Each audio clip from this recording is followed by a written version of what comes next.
Thank you for joining us for the IEEE Computer Society Standards webinar series, brought to you by the Standards Activities Board. With over 225 standards that transform the way we live, work, and communicate, the IEEE Computer Society sets the standard for design automation, simulation, testing technologies, Ethernet and Wi-Fi, quality assurance processes, systems architecture, DevOps, and more. Standards deliver best practice processes for developing market-ready interoperating systems, products, and services. You can have an impact by joining one of the over 200 IEEE Computer Society Standards working groups. Participating in one of the working groups grants you access to information that reduces risks, increases proficiency, and shapes the future of the industry. Help determine what's next in computing technology. Learn more about our standard working groups at computer.org/standards.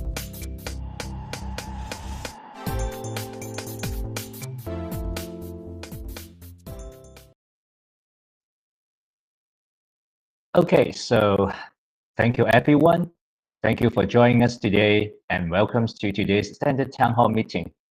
Thanks for your patience because there is a little bit technical challenge at the beginning when we start the call.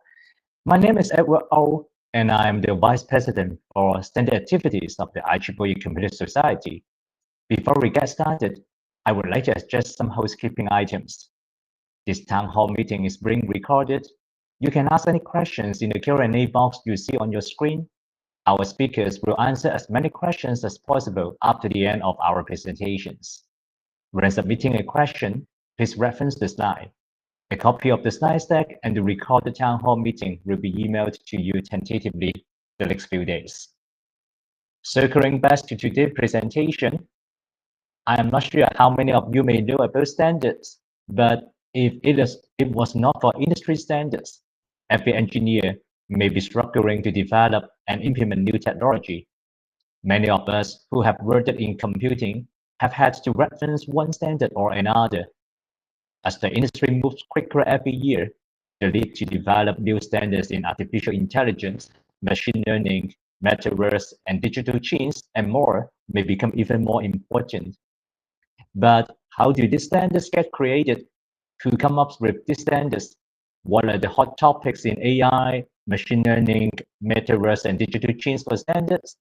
In this town hall, we will have the chair of the Computer Society Artificial Intelligence Standard Committees, Mr. Richard Tong, the chair of the Computer Society Digital Content Technology Standard Committees, Professor Yoon, and also the IEEE Standard Association Manager of Operational Program Manager, Mr. Jonathan Goldberg, together with me to get all your questions answered. So, but before I give the floor to Richard, I also want to give a very brief introduction about the Computer Society standard because I understand that while many of you may be actually very familiar with our technical communities, including the conference and publications, but you may not exactly know what we are doing in standards. But before we get started, just a friendly reminder that for the town hall meeting today, all the presentation from all of our speakers, including me, presents only ourselves, and it does not represent a position of either the IEEE or IEEE Standard Association. So actually, for standard, from the IEEE SA point of view, it's actually a common language. The IEEE standards provide a common ground for communication in some specific area of electrical technology. This also provides criteria for measuring the acceptable performance of equipment or materials pertaining to the field of the electrical technology. So for us, Computer Society, definitely for the specific areas of electrical technology, it covers actually a very wide range of anything related to computer science. That includes, as I now show here, not only about AI, blockchain, cloud computing, cybersecurity or privacy, but even to data compression, design automation, metaverse, functional safety, knowledge engineering, Wi-Fi, Ethernet, and all in all, and also some of them, which you may know is more like the software and system engineering and test technology. So as of the early of this year, for our Computer Society, we are actually one of the most active societies and councils inside IEEE that in terms of our participation in the and contribution to the IEEE standards. And as of the early of this year, we have just under 300 active standard projects for you and for your college to contribute and participate. And we also already published more than 260 market relevant and high quality active standards. For our standards, actually, it covers many things. For example, interoperability or even ethics and also governance standards. So no matter which research domain you work in, actually, we believe there is always at least a working group, or active standard that you may be able to contribute with your expertise. And as I may mention, I understand that many of you may be more focused on conference and publications and general magazines, but I also want to share with you the impact of our standards. If you have a chance to actually read our Computer Society 2024 annual report, actually, you may actually see that not only our journals and conference, but our standards also have high impact to our industry and to our global world. So here you can see that actually all the patents issued to leading firms between 2004 and 2023, that 10 years, actually reference our Computer Society journals, conference, and standards more than 680,000 times, 3 times as many references as the second-ranked scientific publisher. So actually, I also want to use this opportunity to not only thank our stakeholders and participants in standards, but also all of you in CS who contribute to even certain extent to your publication and on journals and conference that make us have high impact and contribution to the whole world. So, and to avoid the further ado, as I mentioned, I would like to let our standing committee chairs to let them to share with you what's the hot topic. So I would like to formally introduce Richard. He is our first speaker today to share with you what's going on in his Artificial Intelligence Standing Committee. Mr. Richard Tong is a leading advocate for standardization and AI R&D collaboration between academic and industry. In addition to his leadership in the AISC, the AI Standing Committee, he also is very active in organizing conferences related to AI. In 2024, he co-chaired the education vertical track of the 2024 IEEE Conference on Artificial Intelligence, which is one of our flagship conferences in AI. He also served as the Industry, Innovation, and Practitioner Chair co-chair of IEEE 2024 Conference in Brazil. Richard is also recognized for AI ML developments in education and agent-based technology. He is the main researcher and architect of the never-ending open learning agent framework, a new symbolic cognitive architecture, and also the innovator and designer of the open learning adaptive framework software stack. Hey, Richard, good morning. Thank you so much for coming and share, and deliver a presentation related to what's going on in AI SC under your leadership. So may I give the floor to you so that you can let our CS members know what's the exciting thing that you may want our CS member to contribute and participate. Thank you very much, Edward, again, also thank you for IEEE SA and IEEE CS to bring this event together. It's really an honor for me to help to discuss our initiatives within the CAISC, which is the IEEE AI Standard Committee. And let me share my screen.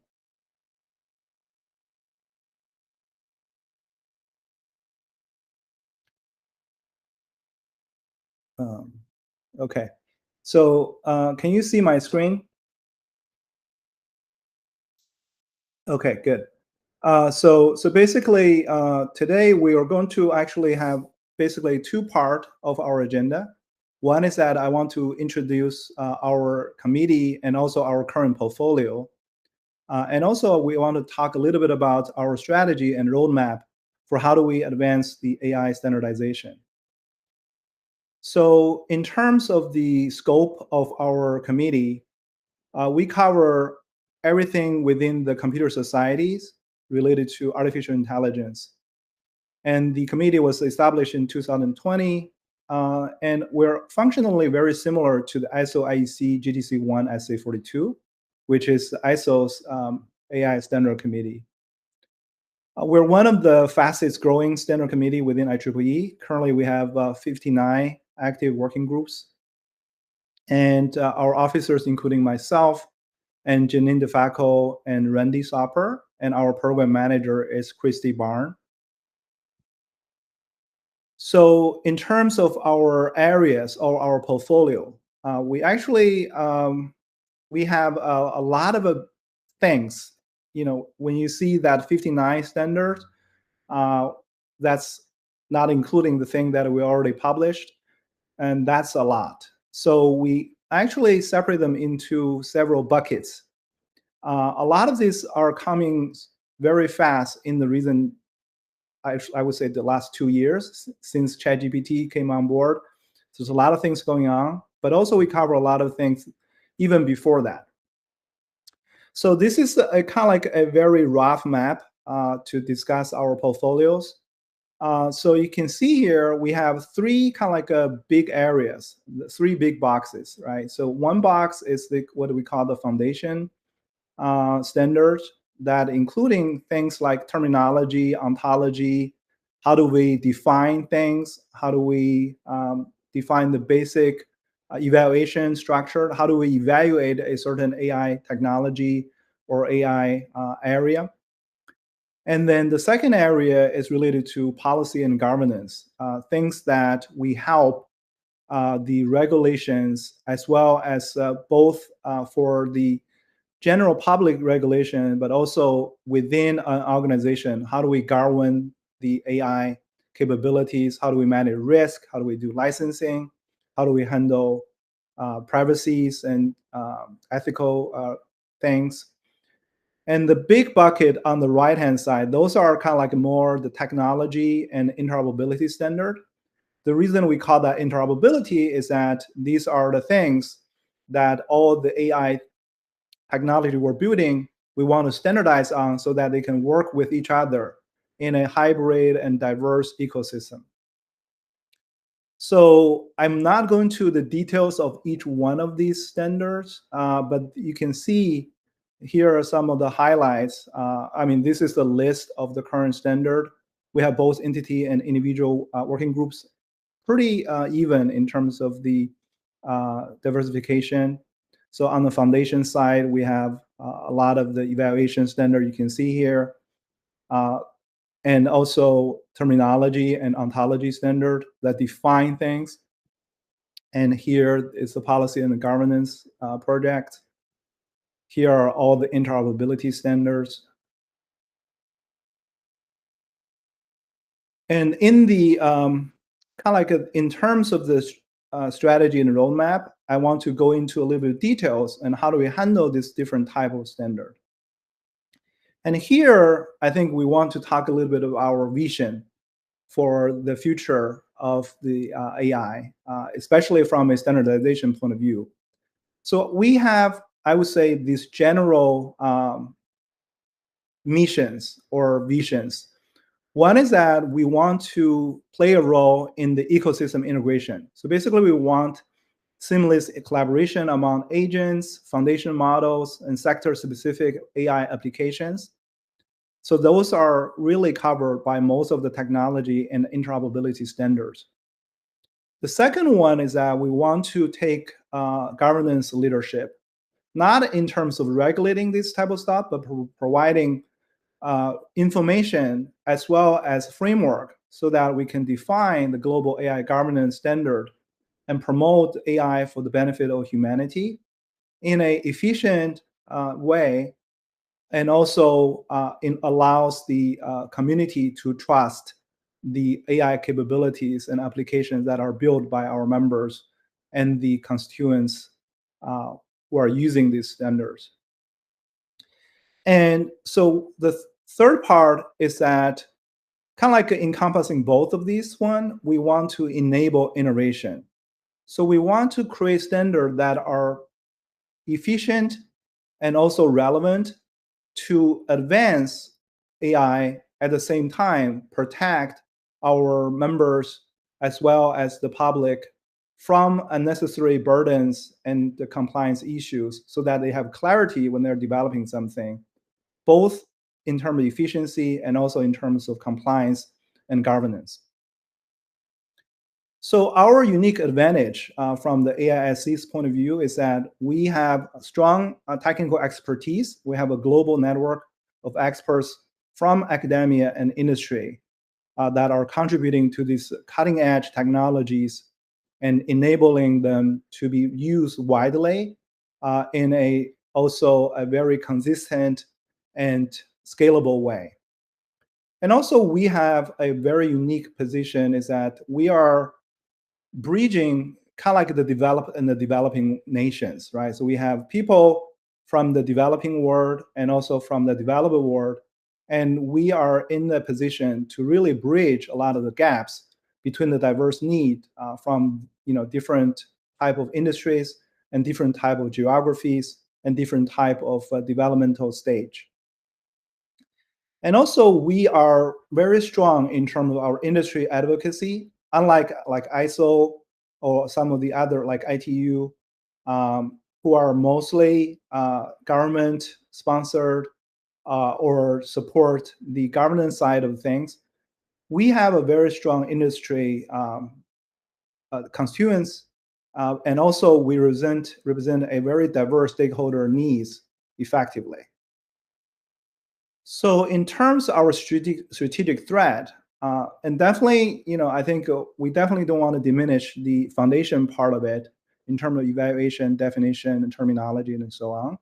But I think the two key things that we want to make impact is, one is on the policy and governance thread, where we want to promote ethical considerations, and risk management, and governance, and safety and security, and so on. And also on the interoperability and technology implementation side, we really want to put our standard in place so that the members who are adopting our standard can really take advantage of the consistency as well as the global reach for this standard, to make things that is like the Wi-Fi or the Bluetooth that can really enable a lot of diverse applications and systems to talk to each other, to utilize the technology in an efficient way.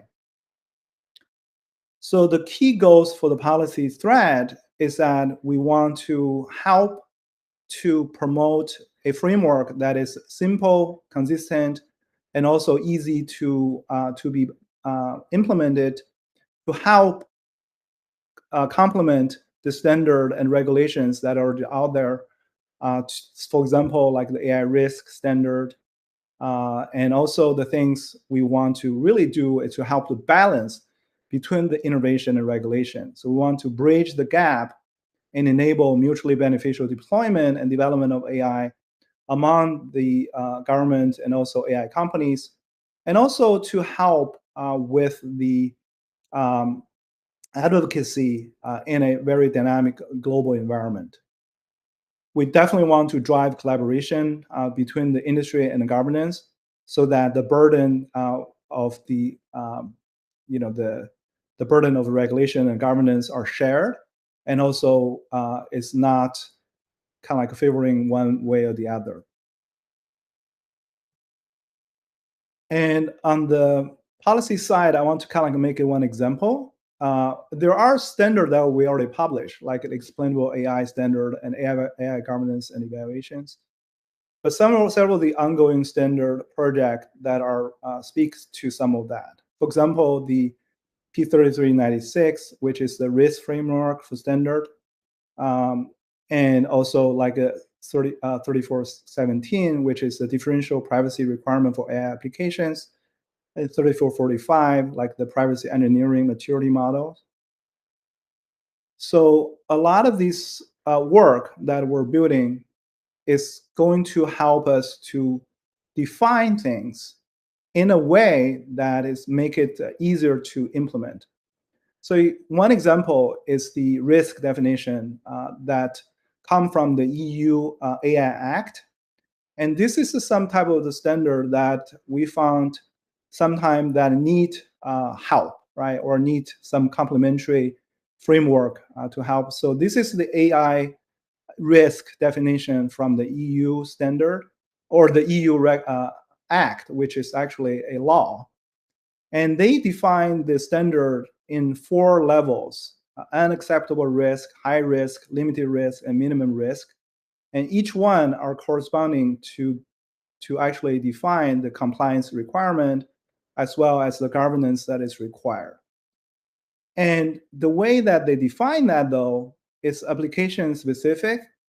And I would say in a lot of cases are actually very inconsistent. For example, they define education as a high risk standard or high risk area for AI, which requires the education AI application need to be, governed and registered, and then you need a lot of lawyers to do even a simple AI application in that area, which kind of like stifle a lot of innovation in that area. And the way that like a military use of AI is actually not considered, which I think is very baffling to a lot of people, especially in the education space. So we are promoting like a standard, like a P3396, which is AI risk, trustworthiness, safety, and responsibility. And we want to define this in a kind of like a more first principles based definition that actually define the information output for the AI systems, and then use that kind of like a more fundamental information output framework to help to evaluate and define and specify how risk should be measured and managed and then attributed to the different stakeholders. Similarly, on the other thread, which is the interoperability side, we really want to promote efficiency and innovation. So here I want to give an example of several standards. Like we published the federated machine learning standard, which allows distributed AI to work together that can share privacy enhanced sharing of data and also model parameters. Similarly, we're doing some ongoing project like the AI interface standard, large language model evaluation standard, and also several other foundation model standards like 3430, 3196, 3426. And I want to use one of the examples to illustrate that, because the goal for this thread for interoperability is to have better sharing and better collaborations. So the example that I'm making is the standard for the large language model agent interface. So in this standard, we're trying to define the message format, channel definitions, and also session management to enable agents to talk to each other, even they're from diverse technology stacks or using different type of transport mechanisms and using different type of backend capabilities, but allow them to talk to each other in a very efficient way. So these type of standards are what we are promoting internally, and also we're trying to catch the kind of like the wave of things like agent, like foundation models, and also domain-specific standard that in every industry, in education industry, transportation industry, electrical industry, and so on, so that they can be deployed and allowed either industry-wide or cross-industry type of deployment and capabilities of these AI systems. So in terms of the short-term roadmap, is that we want to develop this standard and also collaborate with other ICOs. In the longer term and midterm, we want to really have global advocacy and expand and promote the implementation of our standard so that they can be utilized by the large and small organizations, so make a dent in the current landscape. I think that's it. Thank you very much for everyone's time, and I'm handing it back over to Edward.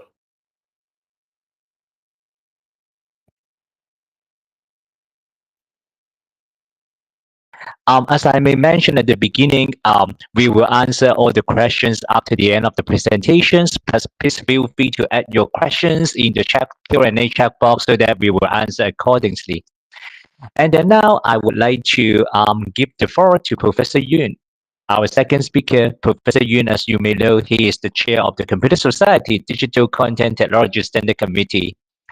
Professor Yoon is currently the Dean of Graduate School of Information and Communications and Professor in the School of Computer Science and Engineering at the Kyoungro University in South Korea.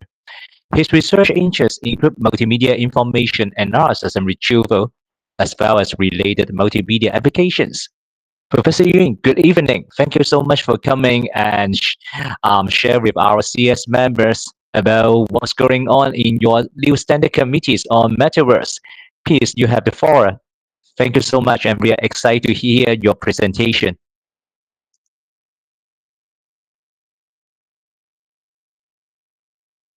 Professor Yoon, you may be double mute.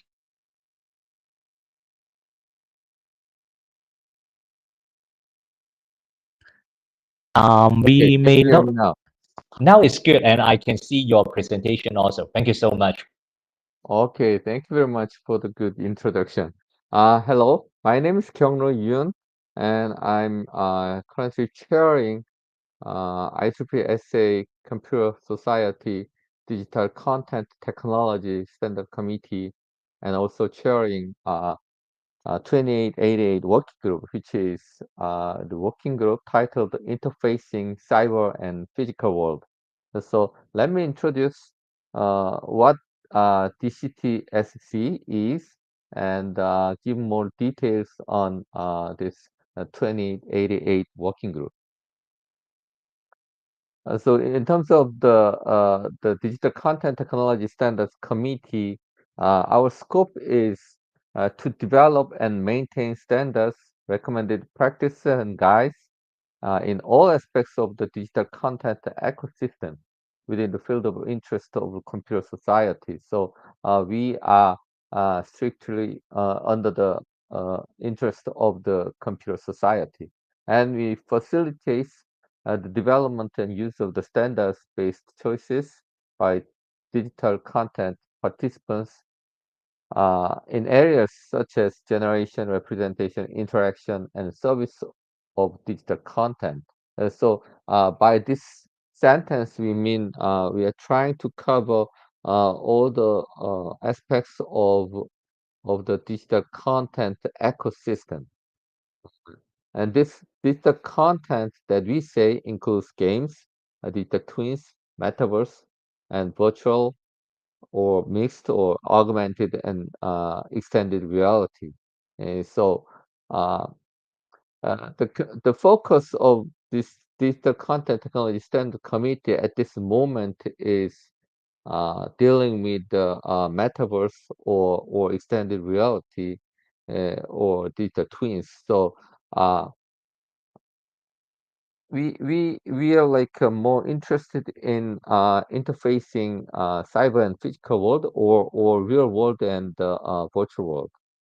The officers of this DCTSC are myself as chair and Angelo Ferraro of University of South Carolina as vice chair, and the Sangwon Peter Jung of Joy Fund Incorporation, and the program manager of Soo Kim of IEEE SA.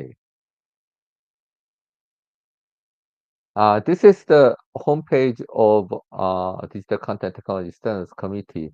You can see the address of this homepage, but it's actually not easy to remember this address by just a glimpse. So maybe when you receive this slide deck, you'll be able to access this homepage. So, not like AISC, which has more than 50 working groups. Uh, our standard committee has only like four working groups.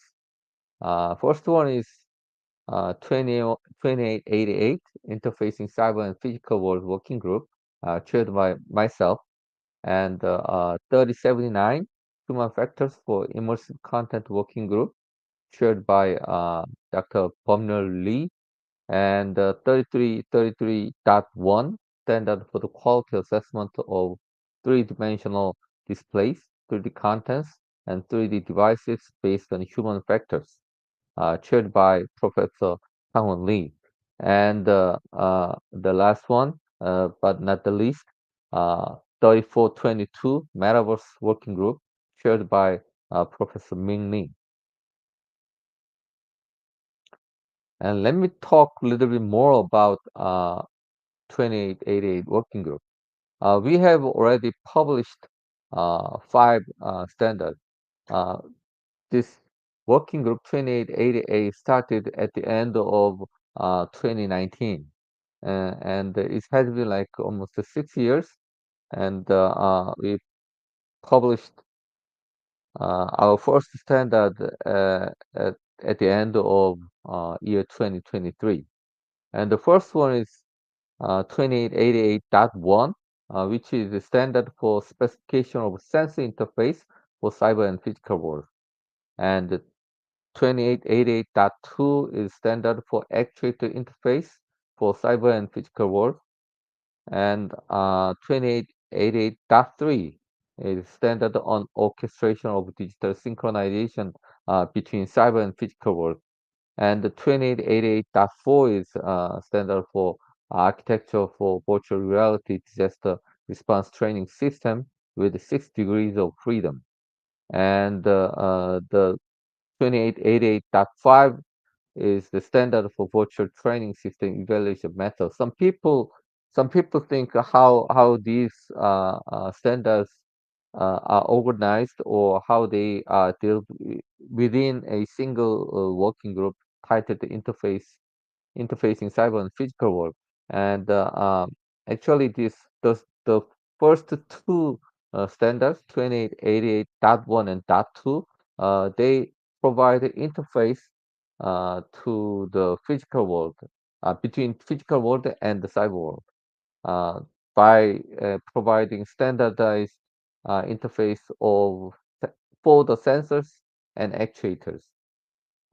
So what we think is by providing standardized interface for the sensors uh, present at the physical world, we can gather information from what the information regarding what's happening in the real world, what's happening in the physical world. So we can get information from our environment or from the objects or from the human uh, living in physical world, and we can bring those information to the virtual world and make the virtual world alive. And also, when you interact within the virtual world, there could be something happening. You can move things around within the virtual world, or you can control the environment within the virtual world. Then those information go to the actuators uh, present at the physical world, and by commanding those actuators, which may be controlling the atmosphere, like uh, temperature, or generating wind, or moving objects, like controlling robotic arms and stuff, uh, through this standardized actuator interface that we provide through this 2888.2 standard. And jumping to the 2888.4 is a like kind of application architecture using .1 and .2 standard. It's a titled Architecture for Virtual Reality Disaster Response Training System with 6 degrees of freedom. So it's basically providing the basic architecture to develop virtual reality based some kind of training system. But what this is different from a usual virtual reality system is that it provides or it supports 6 degrees of freedom for the users or for the participants of this training system. In this environment, when we say 6 degrees of freedom, we support 6 degrees of freedom, is that the multiple participants participating in this training, you can actually move around a certain uh, area, like how do I say, large rooms, like at least a size of small offices. Uh, you can walk around this uh, space, and your movement is reflected in this training system provided in the virtual reality, and you can act with the virtual objects provided by this interface. And the dot 5 is the standard for virtual training system evaluation. So uh, the proposal of this standard is when you develop a virtual reality based training system, you should be able to evaluate this effect of training system. So how the users get improved uh, result through this training, or how effective this training system is, can be measured by several methods provided by this standard. So this diagram or this architecture shows the overall uh, composition of the standard that I just introduced. At the bottom, there is a physical world having sensors and actuators. And then there's a 2888.1 interface uh, communicating with these sensors.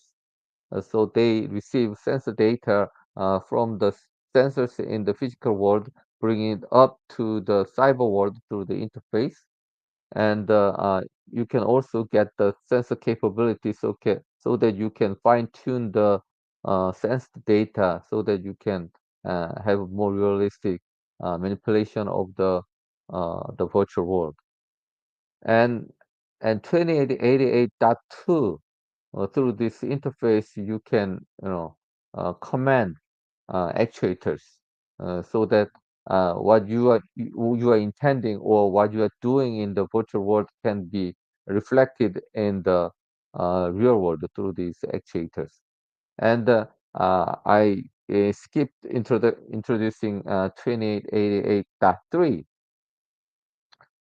This the title is orchestration of data synchronization between cyber and physical world. So using these two interfaces, which are the sensor interface and actuator interfaces, you can get information and control the real world, right? And by doing that, you can build something, build a system called digital twin. This digital twin can correspond to the physical twin residing in the physical world, and so this digital twin can also be viewed as a some kind of application of using these interfaces. And those three interfaces, 2888.4 and .5, those two standards are like some kind of applications.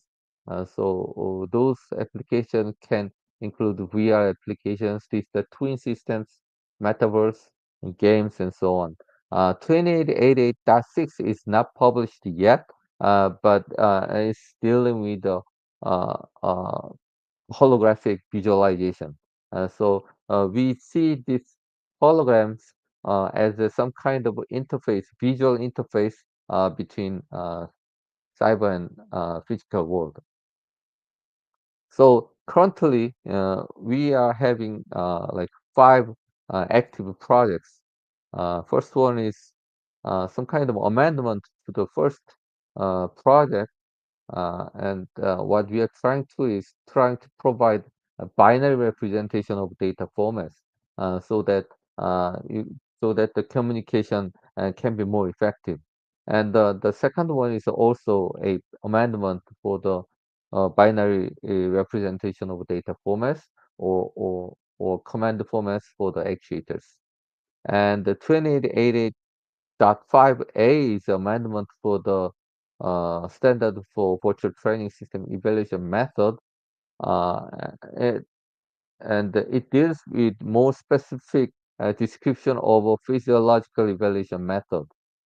Because if you attach the sensors, biosensors to the users, you can get more detailed information of the training system, like how the trainee pers perspires, or how the heart rate of the trainee changes, and so on.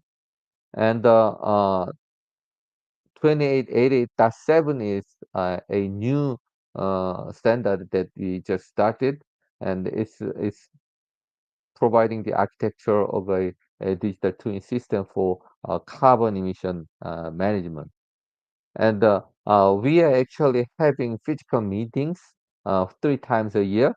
Next meeting will be held in July, early July, at the IEEE Computer Society office located at Los Alamitos, California.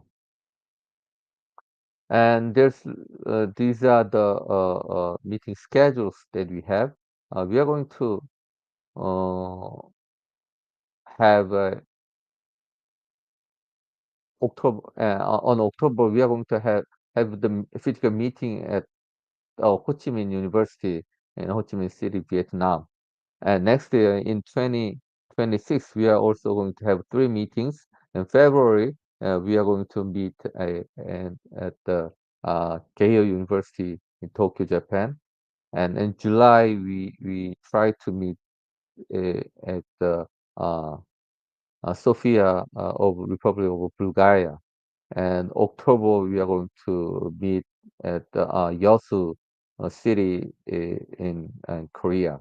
The reason is we are trying to get more people from worldwide, and trying the current participants of the 2888 working group really loves to travel.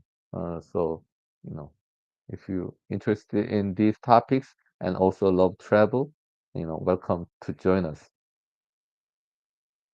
And there's other active projects from the 3079 working group, and also there's a active project 3422 at the bottom. It's a recommended practice for metaverse ecosystem reference models. So if you're interested in metaverse, maybe that could be the starting point for understanding metaverse.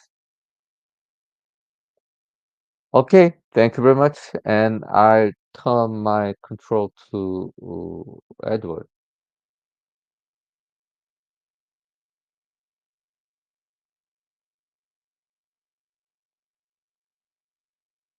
Edward, it's all yours. Yo, sorry, this time I am double mute. Thank you, Professor Yoon. Thank you so much and sharing with what's going on in the metaverse world on standardization. And as mentioned, please feel free to type your question in the Q&A box and we will answer after Jonathan's presentation. So I see actually some of the Q&A is actually about how to participate in standards. So that's why after we have Richard and Professor Yoon to talk about what's the hot topic in AI and Metaverse, we also want Mr. Jonathan Goldberg, our last speaker, manager of the operational program manager at the IEEE Standard Association, to give you a high-level overview on how we come up with standards. For over 10 years, Jonathan has been managing, supporting evaluating the IEEE Standard Association standard development process in partnership with various IEEE technical communities, including computer society, global organizations, and individual experts. With a bachelor degree in computer information systems and MBA in project management, Jonathan's expert skills and personal developments lies in the technology, business, governance, and technical community engagement. Jonathan, once again, thank you so much for your help from time to time to many of our CS standard, and we are happy for you to deliver a presentation to all of us about how standards are created in IEEE SA. Thank you, Jonathan. Great. Thank you, Edward. And can you hear me okay? Yes, I hear you okay. Great. Fantastic. Great. Thank you. Let me share my screen.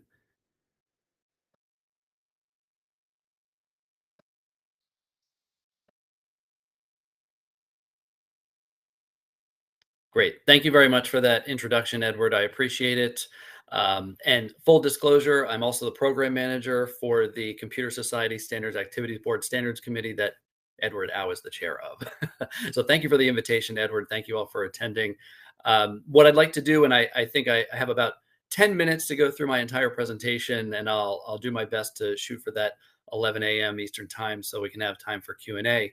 And I'd like to take this opportunity to do a high-level overview of the IEEE Standards Association as well as the standards development process to build off of the previous two presentations. And I like to work from a top-down approach where we work our way from the big IEEE, as we call it, down to the standards development process details. And I'll move to the IEEE Standards Association itself and the structure within the IEEE. Since we're running a little short on time, I will and will be happy to share this presentation with everyone after the meeting as well. I'd like to actually show a broad structure within the IEEE of where the IEEE SA lies to give everyone an idea of where standards are developed in IEEE. And we've heard from two standards committee chairs, and I know I don't have a specific slide, but the IEEE SA currently has over 100 standards committees that are established across dozens of societies and councils within the IEEE Technical Activities Organizational Unit that also oversee about over 800 active working groups. And I believe we may have recently hit the 1,200 active standards development project marker as well. And with that in mind, taking a look at this structure, you can see the Standards Association has a board of governors, and within that board of governors is the IEEE Standards Association Standards Board, or the SASB. The SASB is responsible for the full governance of the standards development process. The Standards Board is where they also authorize the establishment of standards committees in conjunction with the societies and councils found within technical activities, which is where this line is drawn. Although the standards committees are governed by the policies of the IEEE SASB, they are established within the technical field of interest of the societies and councils found in technical activities. And as you heard our previous two presenters mention, there are one or more working groups that are overseeing and developing standards with approved scopes within those standards committee scopes as well. And I'll go into a little bit more detail on the activities of those working groups, how they're broken down by type of, and you may have heard the terms individual and entity, and how you can get involved. This is a very broad listing of all of the standards, where the standards committees lie within our societies and councils. We have several other programs within the IEEE SA that are grouped into what we call practices, that are strategic groupings of activities and allow a broader participation from stakeholders in certain technology areas, for instance, connectivity and telecommunications, emerging and critical technologies, health and life sciences. And I'm happy to go into more detail about these offline if anyone's interested. And I do have a link to where you can find more information online as well. The IEEE SA, although focuses on the standards development process, there are several categories of activities and programs that are ongoing within the IEEE SA.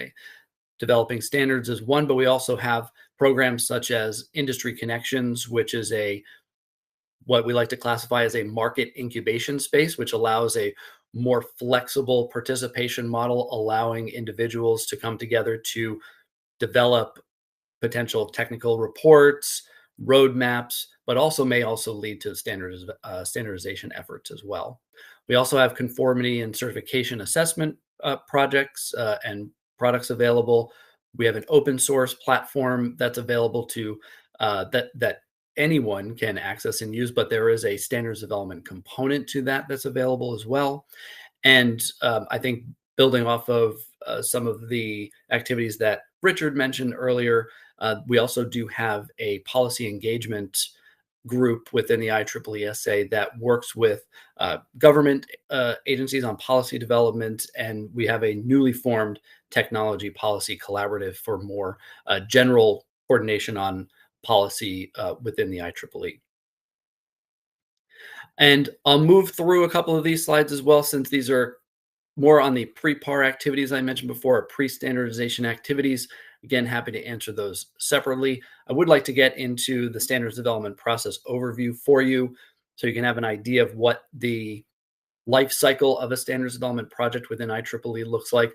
You've heard the word working group and standards committee and the standards board. Anyone can bring an idea for a new standards development project into the IEEE. It can be an individual, it could be, and you could be anywhere within your, again, technical field of interest. There's no expertise requirements, there's no certification, there's no verification of a resume or anything like that. It's really, IEEE has one of the most open and broadest possible engagement opportunities for standards development globally.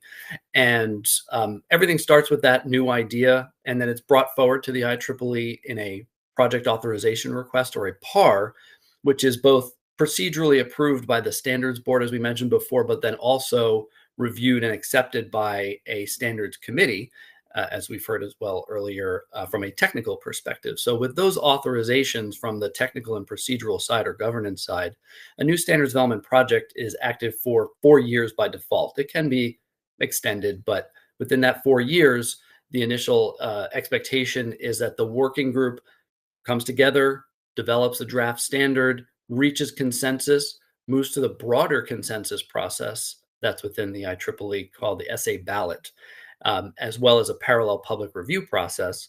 Once those consensus processes meet certain approval requirements, it's submitted back to the entire project package is submitted back to the IEEE Standards Association Standards Board for final approval.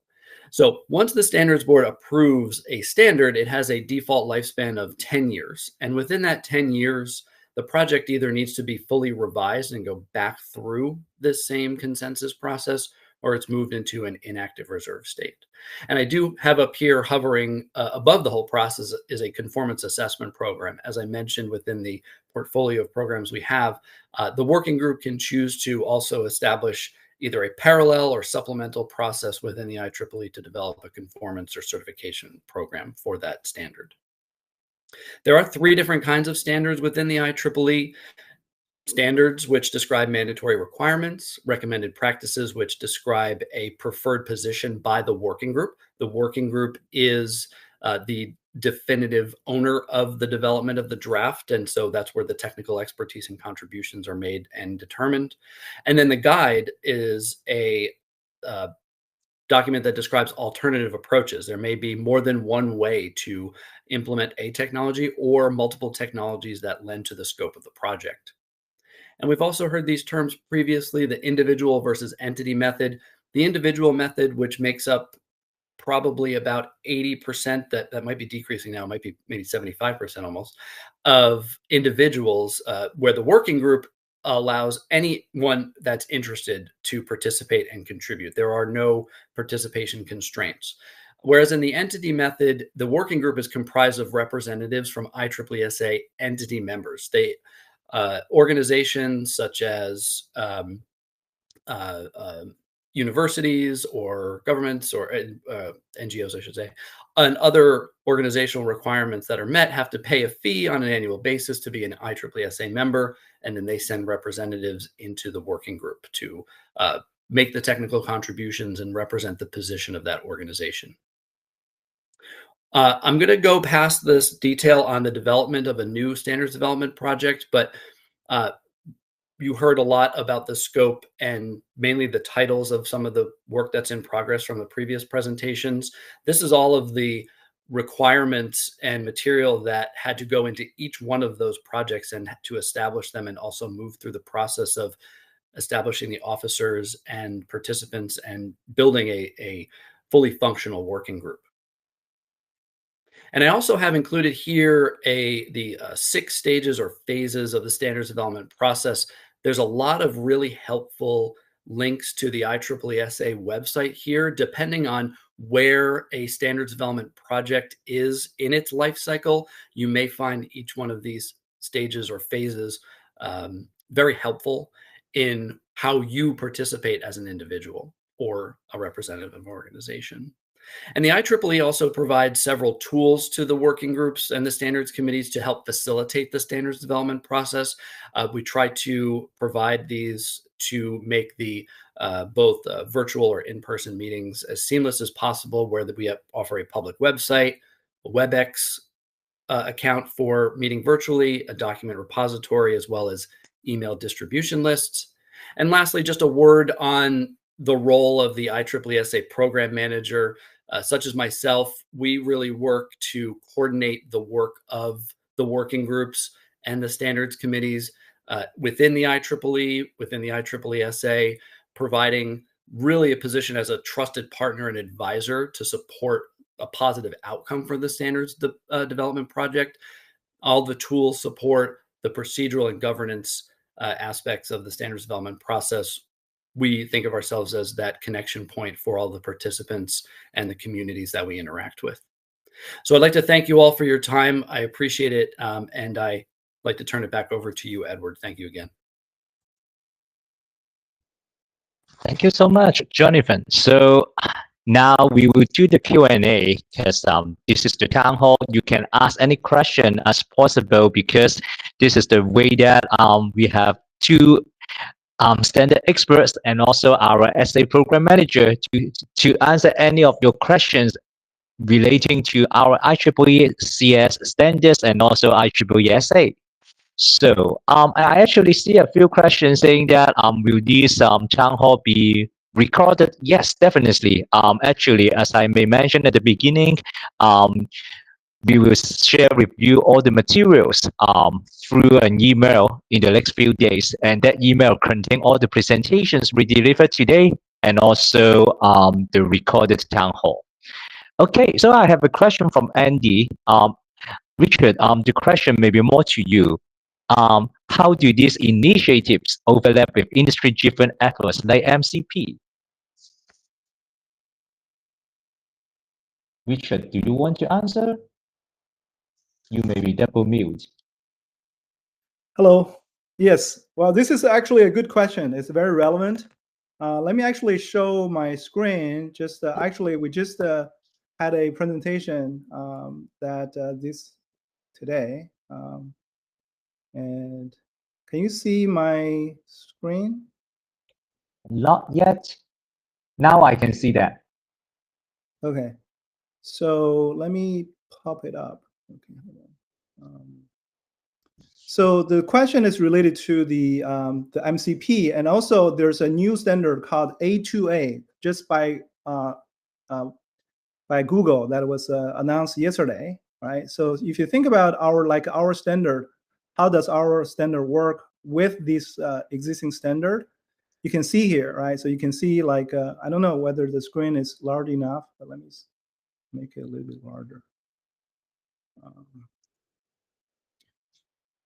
So they handles different type of scenarios that are like, for example, MCP is to handle an agent talking to a tool, and OpenAI has a standard or a de facto standard, which is their completion API, is used to handle client to large language model communication.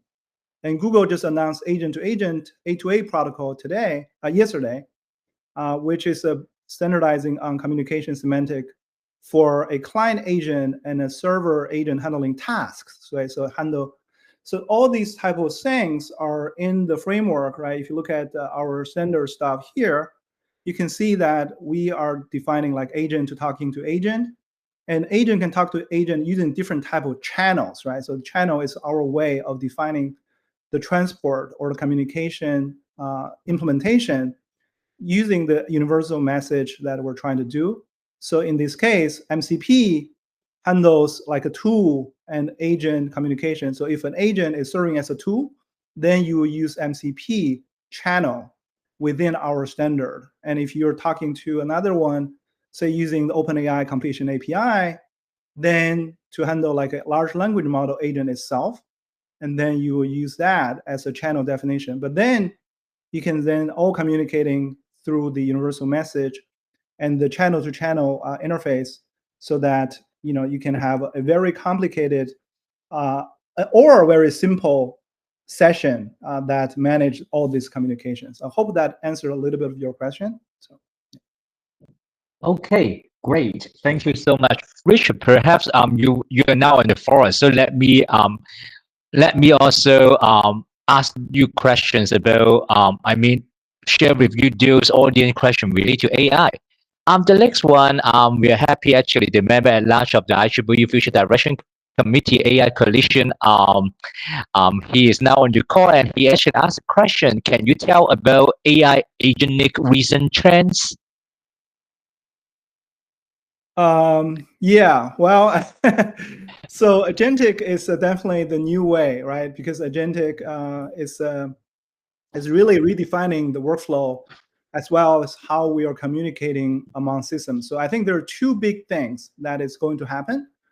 One is that the future of the applications will be agentic by nature. So which means that instead of you having microservices or API calls and so forth, what you're going to, in the future, you're going to see is that a whole bunch of agents talking to each other, like using the interface like we developed, like the P3394 interface, and they will then combine into agentic teams or agentic organizations that can offload a lot of the work from the kind of like the what I think is the implementation or the computer layer to semantic layer, just like human are doing, right? So if you think about how human are doing things, we communicating using semantic messages by going to a project, going to meetings and do things, communicating our requirement, our design, and so forth.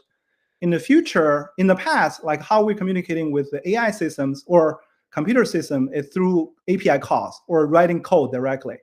But in the future, when you have all these agents that can actually understand natural language, and then they themselves are very sophisticated in a way of handling context, handling the tasks, and also having multi-round sessions that can negotiate a very dynamic type of collaboration, then that will replace a lot of the current systems. So you're going to see this future of the systems will be both, will be a lot of agent. Hiding behind the agent are the tools or the database or all the business logic and so forth. But on the interface level, you're going to see this agent talking to each other. One agent sending another agent saying, I want the weather. And the other agent will say, oh, okay, you give me the weather, and then I can use the weather to query my travel plan. And this is not only for consumer application, but also for business workflows. Like you think about like IRS, or systems that handles requests. You can all do these things in this way. So that is one thing, is that the future of the software will be agents. The second part, I think, is a more fundamental part of the agents, is that agent will become much more full partners with humans. These AI agents will replace a lot of jobs for sure. And also they will become part of the workforce themselves. So you can see, agents like the Manus agent or the agent that was promoted by the, by a lot of these advanced companies like TAR agent and so forth. So these will become fully functional as a team, right? The company, like OpenAI, basically saying they're going to charge their agent $20,000 per month for their agents that can do advanced research, right? And charge you $10,000 per month for the agent that is going to do a programmer's job. It's like a pretty sophisticated programmer's job, and $2,000 to start with to use any of their agent ecosystem. So that type of things, if you think about it, if you have a $20,000 per month agent, that is going to be a PhD level advanced research agent in your team. So basically, I think that's the future of the agentic world, is that we're going to see fully agentic type of systems becoming full partners in our daily work as well as in our economy. So I think those are the two big things I see happening. Thank you, Richard. Thank you for your expertise insight about this. Although it's a little bit scary, it means that the human beings may not be so productive in the future. But anyway, let us shift the focus to Jonathan first. Jonathan, we actually have quite a couple of questions that perhaps see if you can answer in a high-level manner. The first one is actually about the entity project, because the audience asks, what is the purpose of having entity projects rather than individual projects?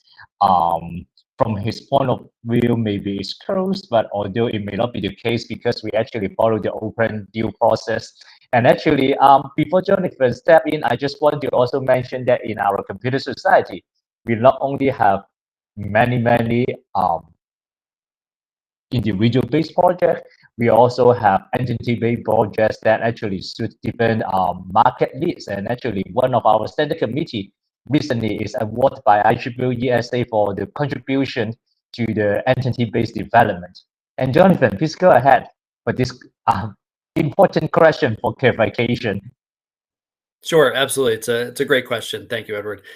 So the entity-based model exists to answer a need. It wasn't created to create a closed option of standards development. It was based on a need identified by certain markets. So for instance, chip manufacturers, there are many chip manufacturers that are in a competitive space. They might be creating chips for the same purpose, and they might be creating specific proprietary options within those chips, but there is still a core need of interoperability. So it actually creates a space within the IEEE and a neutral space for competitors to come in and work together to create an interoperable standard, a technical material that they can all agree on and say that we know that this base technology or this base standard will be applied, or we've all put in our technical expertise and agreed that we believe or reached a consensus that this is the best approach, for instance, a recommended practice or a guide on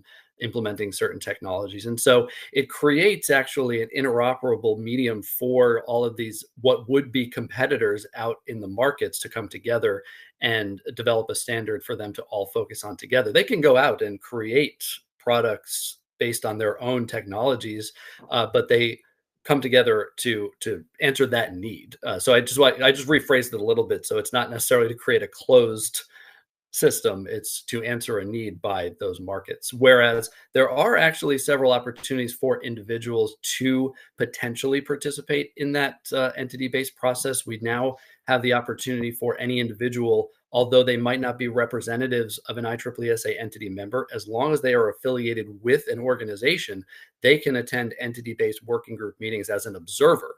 You might not be able to be a member in that working group without IEEE SA entity member representation, but an individual can, as long as they're affiliated with any organization, can attend entity working group meeting as an observer and potentially be recognized to be part of that discussion. There's also the public review option as well. So in parallel to the SA ballot process that I mentioned before, the public review system that we have available allows any individual that has a copy of that draft in the initial SA ballot an opportunity to provide comments. They won't be able to vote unless they're an SA member in the entity-based SA ballot in the My Project system online. But the public review system, it leaves provides an opportunity for individuals to provide their comments during that process. Thank you so much, Jonathan. Yes, so actually, no matter you participate in individual base or entity base, we still followed our core principles, especially on the due process, broad consensus, balance, transparency, and also the board openness. So it's just the type of participation may be a little bit different, but everything is broadly open. And then actually, Jonathan, the next question you can see is that, well, it may be a little bit you may refer to this audience on more information, but this audience say how the standard developed by IEEE may be different from standard developed by NIST for both the same stroke or acceptance. So it's another good question. So there's, it's really the governance model, participation model, and consensus model. I think that's slightly different. So IEEE standards development process might be slightly different than, let's say, ISO, IEC, ITU, NIST. There might be regional standards development bodies, national standards development bodies, global standards development bodies. So IEEE SA is a global standards development organization that has a different governance model. And as I mentioned before, that and it's also a very flexible governance model. The IEEE Standards Association is run by the volunteers. The Board of Governors, the Standards Association Standards Board, all the members are the volunteers within the IEEE SA. Staff here is to support the volunteers' participation and evolution of that governance model. And so that changes a little bit how the representation in the standards development process works. And so we have that individual model that allows for that level of global openness that may be different than, let's say, a consortia or regional or national standards development body like NIST that might have certain participation requirements that IEEE typically doesn't. Great, thank you so much, Jonathan. So now I return to Professor Yoon. Professor Yoon, actually, I received a question offline, actually. That's why you cannot see in the Q&A box. Actually, an audience want to ask an important question. For Metaverse, right now, we have many different people have different interpretations. Some may think that in the future, maybe there's only one metaverse, or some may think that in the future, there can be many metaverse. So at the end, why interoperability is important? Why it is important to develop interoperability standard for metaverse and digital twins. Do you have any insight, Professor Yoon, for interoperability?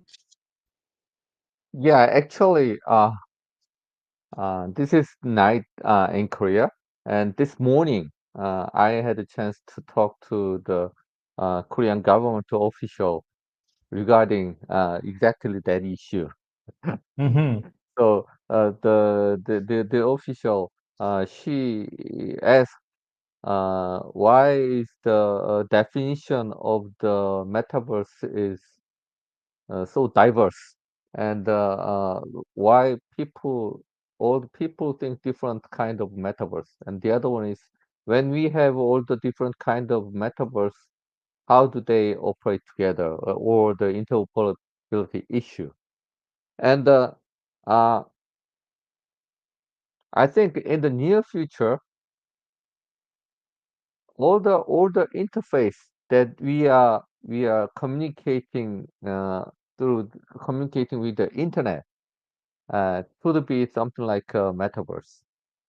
They will merge to metaverse, and to make it more convenient for the people, I think AI will do a lot of work for metaverse to be more efficient tool for the people.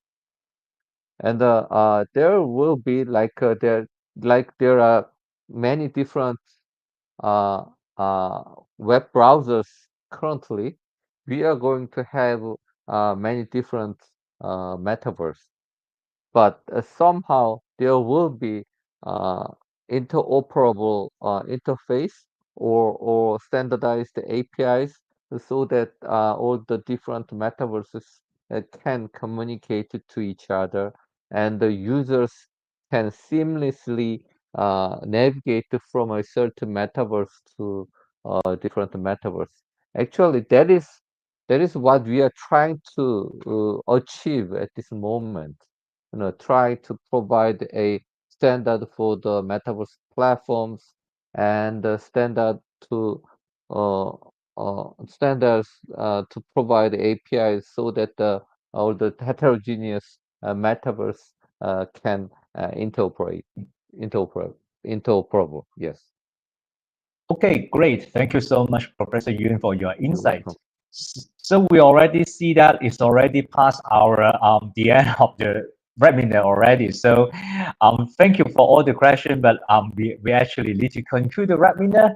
And then actually once again, I would like to thank Richard, Professor Yoon, and also Jonathan to come to us and share with all of our CS members about what's going on in the world of the AI and metaverse standardization and how the IEEE SA develop standards.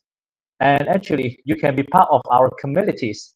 You can always participate or contribute to one of our almost 300 active standards.